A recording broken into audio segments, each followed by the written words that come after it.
volem factoritzar, és a dir, descompondre en factors un polinomi. Per fer-ho, els candidats seran els divisors del terme independent, en aquest cas el número 6. Els divisors seran l'1 i el -1, el 2 i el -2, el 3 i el -3 i el 6 i el -6. Aprofitant el teorema del residu, calcularem el valor numèric per cada un d'aquests valors. Començarem pel més simple, per l'1, substituïm, operem i veiem que el valor numèric per 1 ens dona 2, que és diferent de 0. Per tant, aquest valor no ens interessarà. Seguim amb el següent, el -1, calculem el valor numèric, substituïm el -1 en el lloc de la x, operem i ens dona -36, és a dir, també diferent de 0. El següent candidat serà el 2.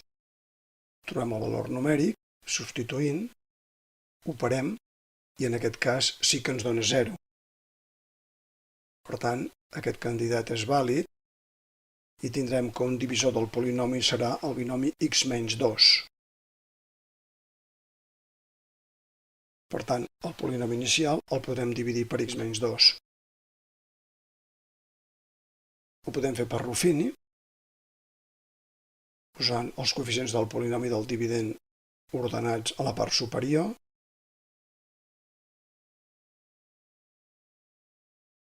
i a la part esquerra hi posem el 2, que era el valor que havíem trobat que ens anul·lava el polinomi.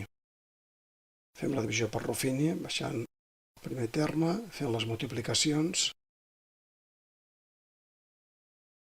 i veiem que el residu ens dona 0 com era d'esperar, perquè és un divisor. Per tant, el polinomi quocient és 2x² menys 7x més 3, aprofitant els coeficients que ens dona la regla de Ruffini. Per tant, el polinomi original ja podem dir que és aquest polinomi quocient obtingut multiplicat per x menys 2, que era un divisor. Encara ens queda una equació de segon grau. Si l'igualem a 0, podem trobar les arrels. Apliquem la fórmula de les equacions de segon grau, identifiquem els coeficients, a és igual a 2, la b val -7 i la c 3. Si resolem l'equació de segon grau, trobarem que l'x igual a 3 és una solució i l'altra x igual a 1/2. Per tant, el polinomi de segon grau que ens quedava el podem expressar com un producte del 2, el coeficient del terme en x², que multiplica x menys 3 de la primera solució i que multiplica també a x menys 1/2 de la segona solució obtinguda.